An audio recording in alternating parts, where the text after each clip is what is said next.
Okay, so recently, like in the past 2 days or so, Sam Harris put out a new podcast where he was contemplating what's up, what's going on.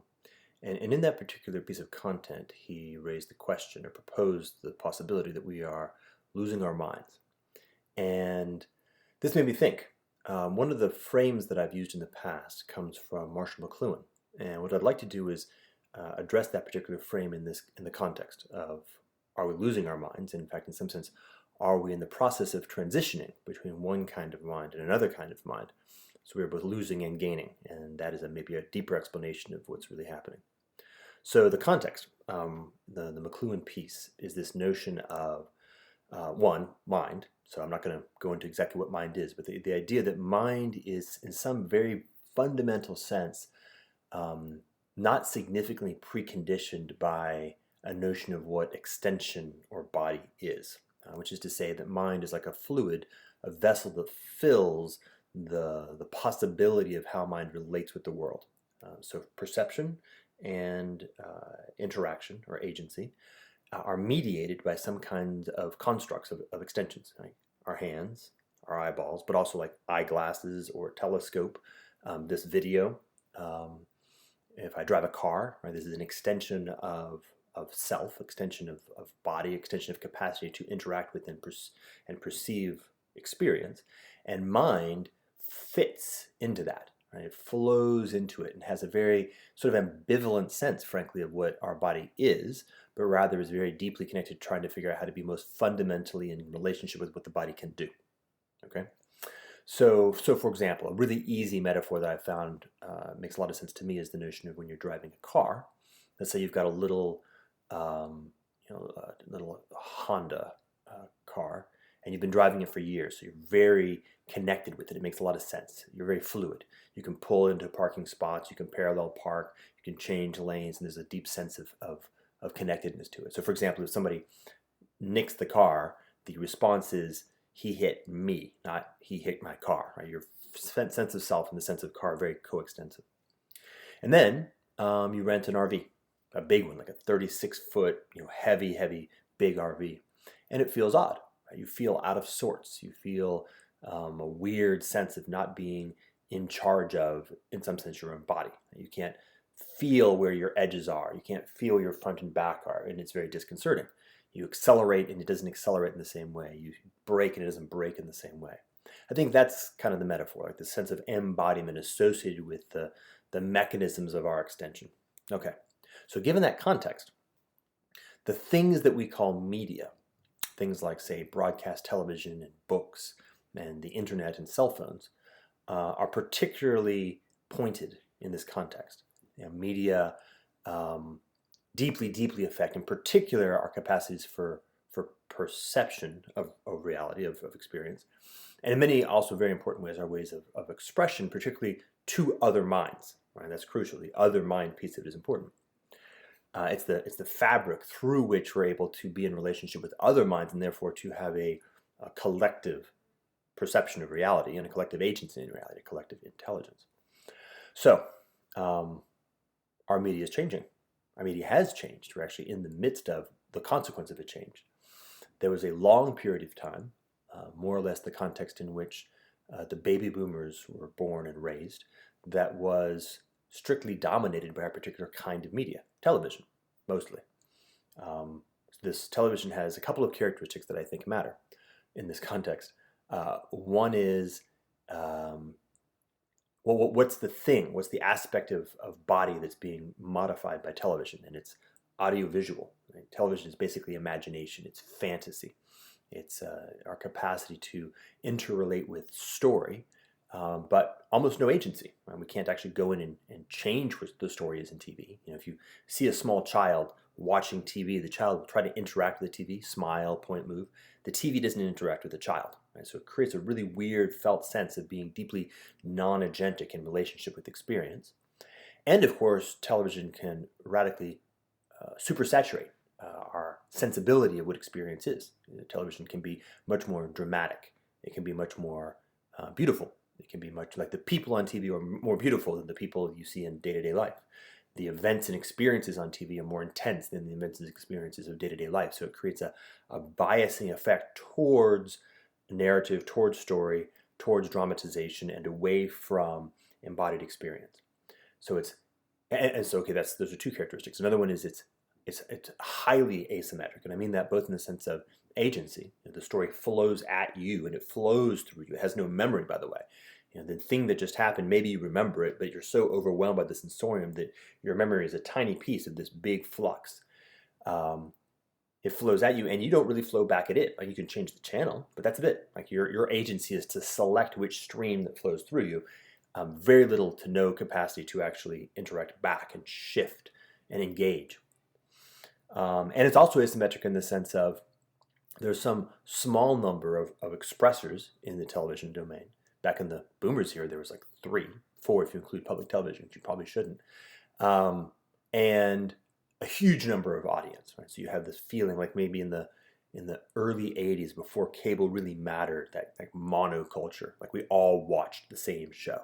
So we're very entrained to a very small set of ideas and artifacts, and we all watched the same 3 big news shows every night. And by the way, almost everyone did.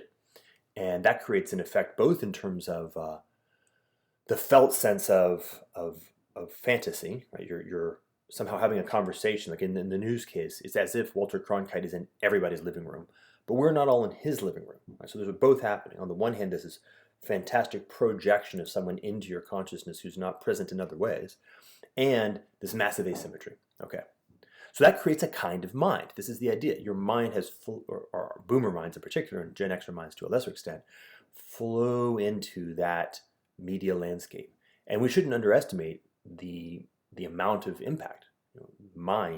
Our minds have been very, very television. Right? We spent a lot of fucking time watching TV. In many cases, more than we spent in almost any other domain of our lives.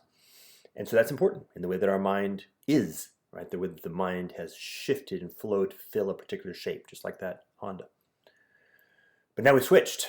Right now, much more of our attention is spent in a very different media domain. Right? We're spending more and more time in this thing called social media. Social media is different. Right? Social media is much more symmetric, not fully symmetric. People, big Twitter personalities or YouTubers have a lot more followers than the average person. But the average person has more than 0. It might have 5 or 7. So there's kind of a higher level of symmetry, and certainly there's an interactivity.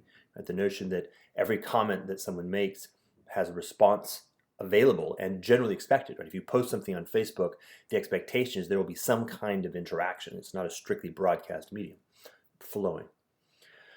But we should add another key element, which I think is deeply underestimated, which is that if you think about the cognitive functions that are most upregulated or most uniquely upregulated in this new kind of mind, it's memory. And this, by the way, I am taking very specifically from the guys at the Center for Digital Life and the McLuhan people. They identified this as crucial. The internet, as they say, never forgets. Right? So while our mind in trained with things like television and radio, it's just a flux, and our memory is very, at best, partial and not particularly relevant. And certainly the medium has no memory.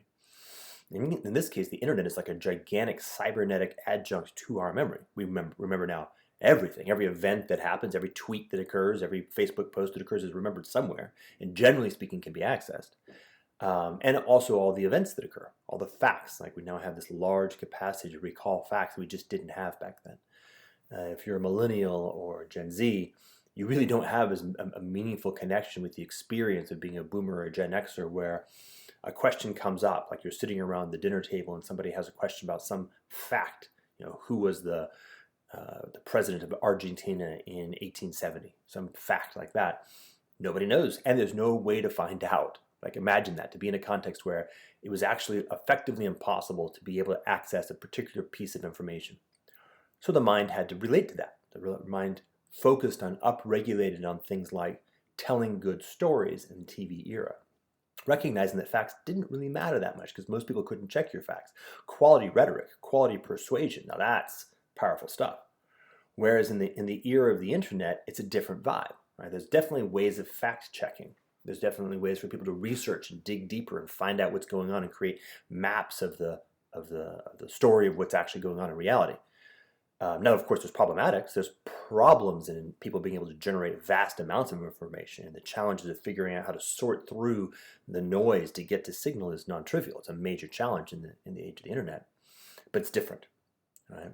So, yes, a lot of the things that people like Tristan Harris call out, which I think Sam Harris is no relation, is riffing with, having to do with things like dopamine addiction and the way that attention jacking and asymmetric relationships with AI, which are also very characteristic pieces of this medium, are critical. We need to understand those. But what I'm talking about, I think, is also critical, that to be able to grasp the way that our mind flows into and becomes adapted to a particular capacity for perception and interaction with experience, and in particular with other minds, and how that forms a kind of mind that has expectations and assumptions and optimizes for certain kinds of behaviors that are upregulated in one environment, and then finds itself in a very different environment. So we are, yes, losing our minds. We have, in fact, in many ways, lost our minds. We are no longer operating in a broadcast consciousness. We're now operating in this new kind of consciousness, which we could call, I suppose, a digital or a connected or an internet consciousness, which is just different. And we haven't figured out how to operate in that consciousness yet.